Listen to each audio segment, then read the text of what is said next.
¿Cómo están? Muy bienvenidos. El matrimonio igualitario es ya una realidad en nuestro país y de eso vamos a hablar en nuestro espacio de entrevistas el día de hoy a propósito de los derechos que se abren para niños, niñas, adolescentes y el concepto de familia.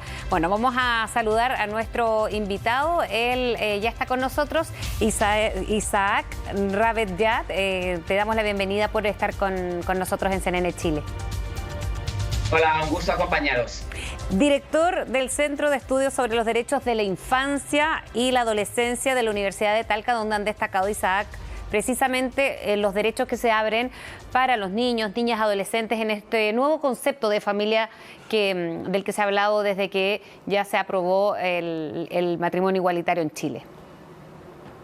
Sí, efectivamente, ¿no? Que eso a lo mejor puede pasar como más desapercibido, porque estamos muy acostumbrados, ¿no?, a siempre hacer una lectura de estas modificaciones del derecho familiar en clave o perspectiva adulta, ¿no? Y ahí se a veces enfrentamiento ideológico, politizado de esas instituciones, ¿no? Y pocas veces lo hacemos desde un enfoque de qué beneficios, ¿no?, generan una vez por todas con respecto a esos niños, niñas y adolescentes cuyos progenitores o personas de referencia ahora van a tener toda una mayor libertad, diversidad, ¿verdad?, para poder ser quienes realmente son, y cómo eso beneficia directamente con ese enfoque de estas instituciones del derecho familiar desde la niñez y la adolescencia. Se compara quizás en algún minuto con los hijos ilegítimos, ¿no? Hace mucho tiempo, en una situación que debiese normalizarse tanto los distintos tipos de familia en el siglo XXI. ¿Cómo lo ven ustedes, Isaac?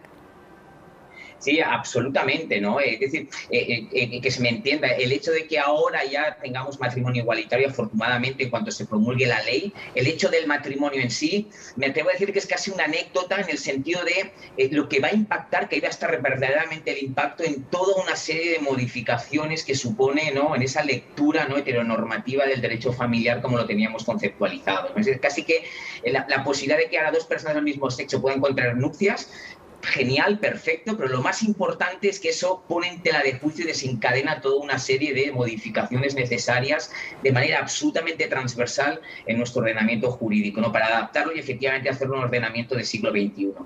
Hay también este concepto de familia, como ya mencionabas tú, por ejemplo, no solo en parejas del mismo sexo, sino también cuántos niños hasta la fecha han sido criados solo por una madre, una abuela, por ejemplo. En eso, ¿por qué crees que hay tanta resistencia, no sé si es lo valórico, pero cuestionamientos a quién forma o conforma una familia hasta hoy, ¿no? Porque ahora nos imaginamos y nos da esperanza que hasta el vocabulario y el lenguaje puede ir cambiando. Sí, sí, absolutamente. El vocabulario cambia y la ley lo cambia, ¿eh? Ya no, la normativa ya no hablará de marido y mujer, sino que hablará de cónyuges, ya no hablará de padre y madres o de progenitores, ¿no? Y eso de manera transversal. Yo creo que, mira, nuestro sistema, nuestra sociedad está fundamentado, y particularmente el derecho de familia, en dos instituciones, históricamente o principalmente, ¿no?, el matrimonio y la filiación. Y eso en sí no es un problema, sino el problema viene en qué enfoque, ¿no?, se le había dado, qué lectura se le había dado a esas dos grandes instituciones, ¿no?, de lo que estaba bien y lo que estaba mal, ¿no?, lo que era normal y lo que no era tan normal, con respecto al matrimonio y la filiación, ¿no? Y por ahí había esa lectura absolutamente, ¿verdad?, heterosexual, heteronormativa, patriarcal, ¿no? Y afortunadamente con estas modificaciones que se nos vienen ahora ponen en tela de juicio y vienen a romper toda esa lectura que tradicionalmente se había tenido, que claro, socialmente se tenía esa visión, pero es que la norma también acompañaba o que potenciaba esa visión muy unidireccional. Y con todas estas reformas que yo creo que se van sumando una detrás de otra, ¿no? Tuvimos la identidad de género, tuvimos la ley contra la discriminación o antidiscriminación, entonces es ya toda una suma de normas que vienen a romper o a chocar directamente, en un buen sentido de la palabra, con esa visión tan tradicional que teníamos de nuestra sociedad y de la familia en general. Sí, son las personas transgénero quienes también hoy van a tener otra posibilidad en cuanto a, por ejemplo, si se hubiese contraído nupcia, sabemos que en otro escenario ahora, si uno de ellos quería cambiar su inscripción de sexo o el nombre, y si estaban casados automáticamente se divorciaban, ¿no? Ahora eso mantiene, si alguien o alguno de ellos quiere cambiar su identidad, su nombre registral. En ese sentido también también se abre en estos derechos para los quienes tengan una relación vinculante, un matrimonio o un acuerdo.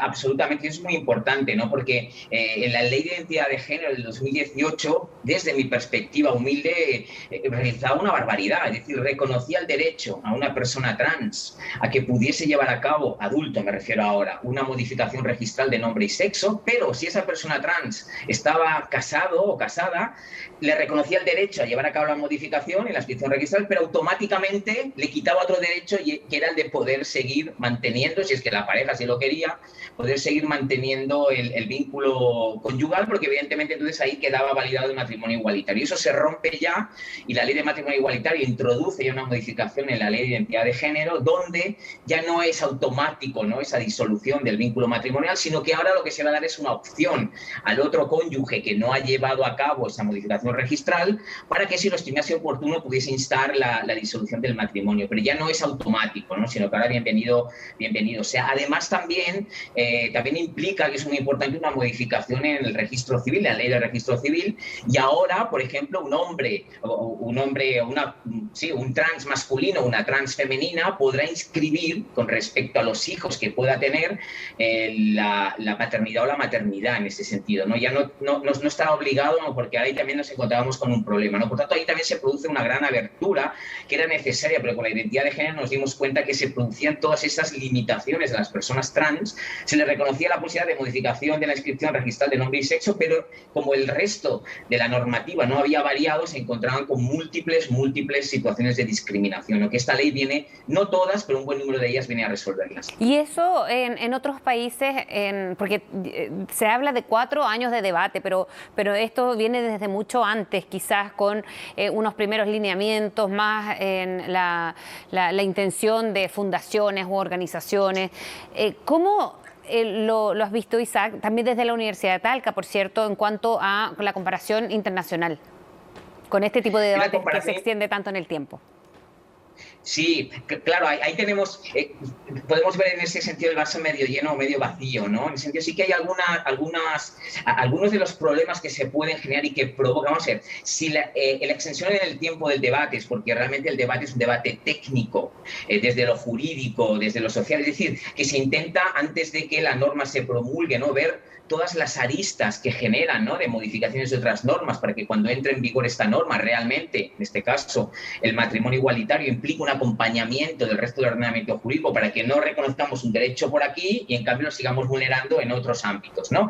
Si fuese por eso, bienvenido es el tema de la reflexión. Pero el problema que habitualmente nos encontramos, y nos pasa en otros ámbitos también, en temas de niñez y adolescencia y en temas de familia, es si el debate que nuestro legislativo entabla, y eso es lo que lo extiende en el tiempo, es un debate desde lo valórico, desde lo político, ¿no? Cuando hay un enfrentamiento, entre comillas, entre lo progre y lo conservador, ¿no? Y de ahí no salimos. Yo creo que tenemos que empezar a romper con eso, intentar hacer debates técnicos de cómo reconocemos derechos a las personas con independencia de lo que un senador, un diputado, ¿no?, pueda pensar legítimamente. Y si el debate desciende a esos niveles ideológicos y de politización, eso es lo que provoca que el debate avancemos poco en lo técnico y extendamos mucho en posiciones que a veces es difícil encontrar un punto en común, ¿no? Si lo importante ahí es respetar la diversidad y que cada uno viva la vida como estime oportuno. Y estas normas vienen un poco a hacer un reconocimiento a eso, no imponen nada a nadie, sino simplemente reconocen derechos a un colectivo de personas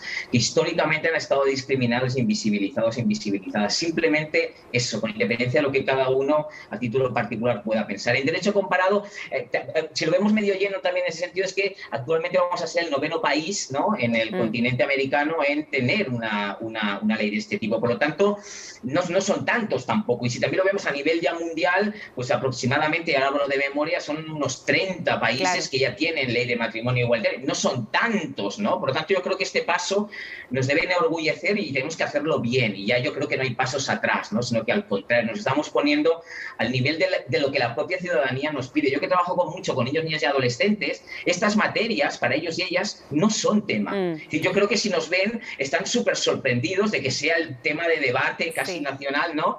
El tema del matrimonio igualitario, cuando para ellos, la gran mayoría, ya no es ni tema, ¿no? Ya ni se lo plantean, ¿no? Entonces, esa es un reconocimiento precisamente de esa visión que ahora tienen esos niños y adolescentes, ¿no? Ese Chile también, por debajo de los 18 años, que quieren este marco normativo y este marco social, ¿no? Para vivir en libertad. Y ahí damos un paso cualitativo importantísimo. Y eso, uno suele pensar que esto está avanzado en lo que mencionabas respecto a por qué tiene que ser tema, pero aún hay temas, no sé si has tenido la posibilidad de ver personas que es tema burlarse de otras personas, futuras autoridades, y lo hemos visto en esta semana. Eso me imagino que va a ir avanzando de a poco. Quizás hay unos grupos que son más resistentes al cambio.